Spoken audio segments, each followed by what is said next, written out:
Surat police કમિશનરનો charge સંભાળતા જ અનુપમસિંહ ગહેલોતે સપાટો બોલાવ્યો અને માત્ર એક જ દિવસમાં 17 હિસ્ટ્રી શીટર્સને પાસા કર્યા। પોલીસ કમિશનર ન હોવાના કારણે સુરતમાં લાંબા સમયથી પાસાની કાર્યવાહી થઈ નહોતી। છેલ્લે 30મી જાન્યુઆરીએ આરોપીઓ સામે પાસા કરાયા હતા, ત્યારે હવે એક સાથે 17 આરોપીઓને પાસા કરાયા। આ સાથે જ પોલીસ કમિશનરે આરોપીને કાયદો અને વ્યવસ્થા જાળવી રાખવાની ચેતવણી આપી અને કહ્યું કે હજુ આગામી સમયમાં કડક કાર્યવાહી કરાશે।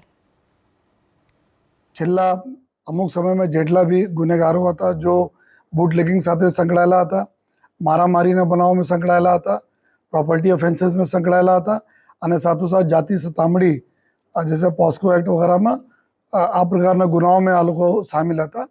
તો એવા કુલ 17 જેટલા ગુનેગારો ઉપર જો પાસાના કાર્યવાહી કરવામાં આવી છે અને અલગ અલગ જો રાજ્યોના અલગ અલગ જેલોમાં એના મોકલવામાં તજવીજ ચાલુ છે અને સાથોસાથ કુલ 25 જેટલા ગુનેગારો છે જેના તડીપારની પ્રક્રિયા ચાલુ કરવામાં આવી છે, જેના બી ટૂંક સમયમાં એના ઉપર બી નિર્ણય જો લાગતા વળગતા જો એસીપીસ એના તડીપાર ચલાવી રહ્યા છે એના ઉપર બી કાર્યવાહી થશે।